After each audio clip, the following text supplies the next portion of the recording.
Hi mga sir, this is Honsai back again with another video. So ayun nga, for today's video mga sir ay gagawa tayo ng MCB box na D15. Bale, big shoutout sa ating customer na si Sir Boss Edwin Logatok ng Topi South Cotabato. Bale, siya yung nag-order sa atin ng isang pares ng MCB D15. So ayun boss, sisimulan ko na yung paggawa ng box. Bali, nasimulan ko naman. So ayan, bali gawa natin ng tutorial. So ayan, sa mga nagtatanong ng sukat ng MCBD50 natin, ito na mga boss.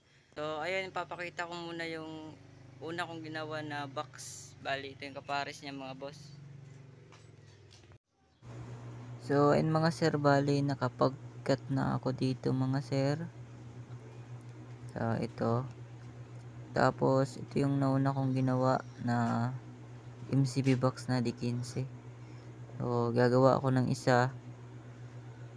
Tapos papakita ko sa inyo kung paano ko siya ginawa. So ayun, kita niyo naman, goods na goods. So ayun mga sir, bali dito na video ay fast forward lang yan. So papakita ko lang sa inyo kung paano ko siya ginawa para pag kayo yung gumawa actual ay magka-idea kayo kung ano yun. So ayun mga sir, panoorin lang ninyo yung buong video para malista ninyo yung mga sukat. So madali lang naman. Hindi ko na pinakita yung pagputol ko ng mga marin para hindi humaba yung video mga sir. So enjoy watching na lang. And thank you.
ayun mga sir, tapos ko nang tapos yung dalawang box.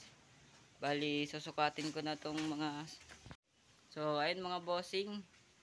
Natapos na natin yung dalawang box na MCBD 15. Bali, ayun siya. So, susukatin ko para makuha na ninyo yung sukat ng MCBD 15 natin mga boss. So, ipa-front cam ko na. Then, let's go! So, ayun mga sir, ito yung nabuo natin na dalawang MCB box na D15. So, kung mapapansin nyo, walang takip yung sa taas, yung gilid niya. Dahil sinadya ko yan para maayos nating masukat. Bali, ito ay hindi ko pa napako kasi nga hindi pa tapos.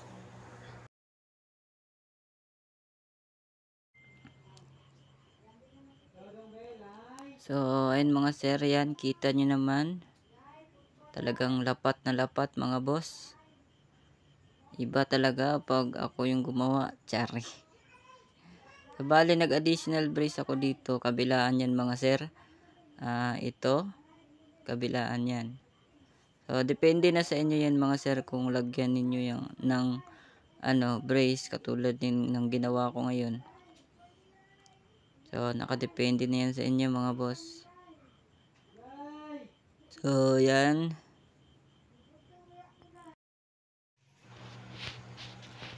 So, ayun mga sir, ang unang susukatin ko dito ay itong sa taas. Bali, ang lapad niya mga sir ay 2 feet o 24 inches. Yan. Yan yung taas niya. Tapos, ang sukat niya sa loob ay 18 inches. Sukatin ko lang mga sir para makita ninyo. Bali, yan yung sukat natin sa loob. 18 inches. So, lahat ng sukat sa loob mga sir ay 18 inches yan lahat. Tapos, bali ang sukat nitong sa baba ay kaparehas lang ng sa taas. Baka malito kayo mga sir. Tapos, ang sukat naman itong sa gilid o sa side, ito ay 30 inches ang taas niyan mga sir.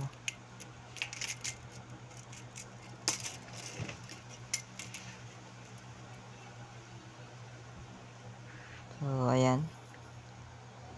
30 inches. Tapos, ang sukat niya sa likod ay 2 feet. 24 inches. So, ayan. 30 inches by 24 inches. So, ayan mga sir. 24 inches. O 2 feet. Bali, ang sukat nito at sa kabila ay kaparehas lang mga sir. Tapos ang sukat sa likod natin mga sir ay bali yung kabuuhang sukat niya ay 30 inches pa rin mga sir.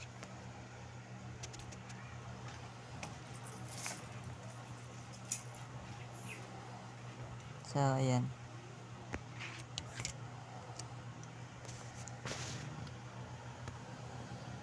So, ayan mga sir, 30 inches. Tapos, yung sukat ng sa likod, pag hindi kasama yung top at saka So, sukat sa loob ay 18 inches.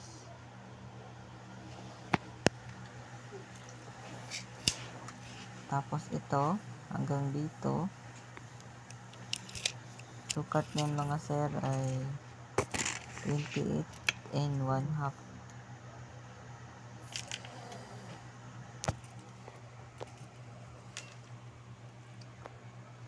Bali, 28 in 1/2 yan mga sir.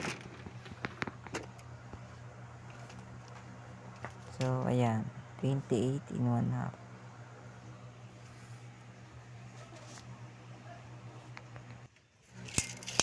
Tapos, pagkasama na dito at saka ito ay magiging 30 inches na yan siya mga sir. Bali, ang sukat naman ng ating pintuan ng speaker, itong harapan, So, bale ang sukat niyan mga sir ay 14 in 1/2. So, sukatin ko mga sir para makita ninyo. Ayan, 14 in 1/2. Tapos, ang sukat niya sa loob ay 18 inches. So, ayan, 18 inches.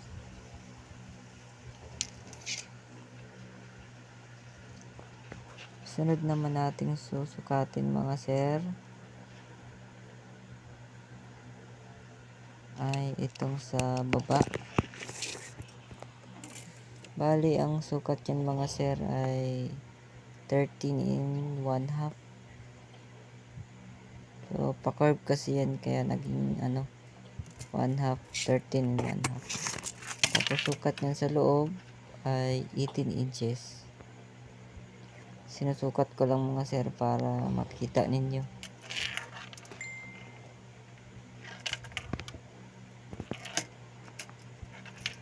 So, ayan, 18 inches ang sukat sa loob.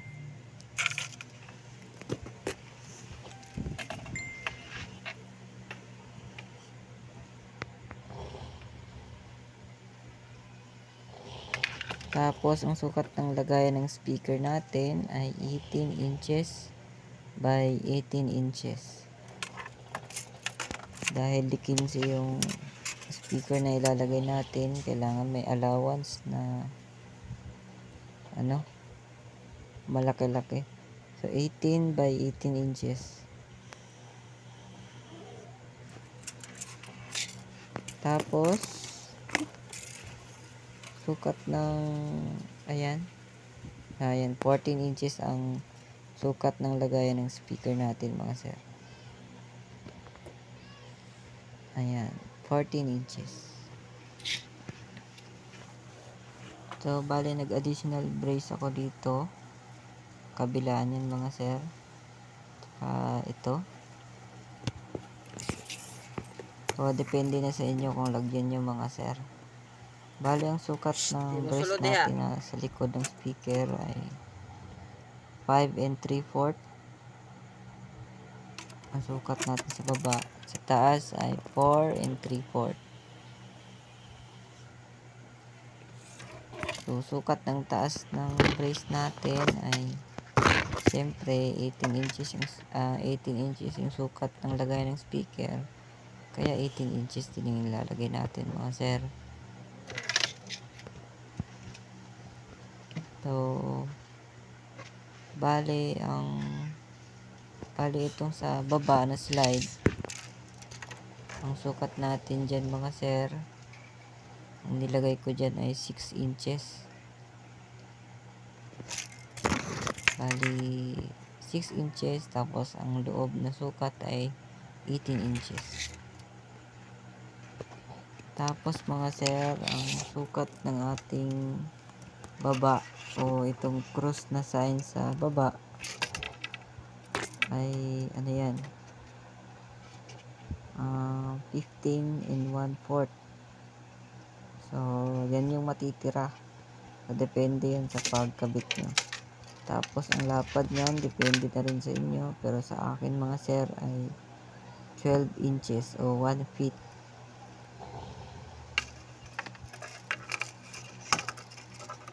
Tapos,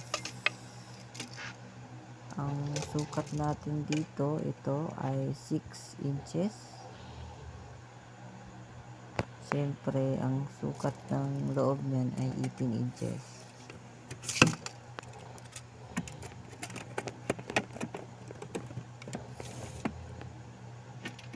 So, dito hanggang dito ay 18 inches yan mga sir. Yan. Tapos, ang sukat ng lagayan ng speaker, ayan, lagayan o pasukan ng speaker ay yan, yung brace sa gilid ay 2 inch. Kada gilid may brace na 2 inch. So, ayan, 2 inches. Tapos, sa baba, 2 inches pa rin mga sir. So ayan, 2 inches. So sa taas 2 inch, dito 2 inches. So 2 inches lahat yan mga sir, yung brace sa pasukan ng speaker. Ito at saka ito ay 2 inches yung sukat. Tapos ang pagtabas naman natin dyan ay 1 inch yung matitira para swak talaga yung speaker mga sir. Ito yung pinaka-importante para hindi ma-short sa paglagay ng D15 na speaker. 1 inch yan lahat. Siyempre, ayan, bali 16. So, ayan yung loob niya, 16 inches. May allowance na 1 inch para pasok talaga yung speaker. So, dito ang natitira na lang ay 1 feet o 12 inches. So, yun lang. Tapos, ito pala mga sir, yung allowance natin dyan ay 1 inch. Bali, ito 1 inch. Yan.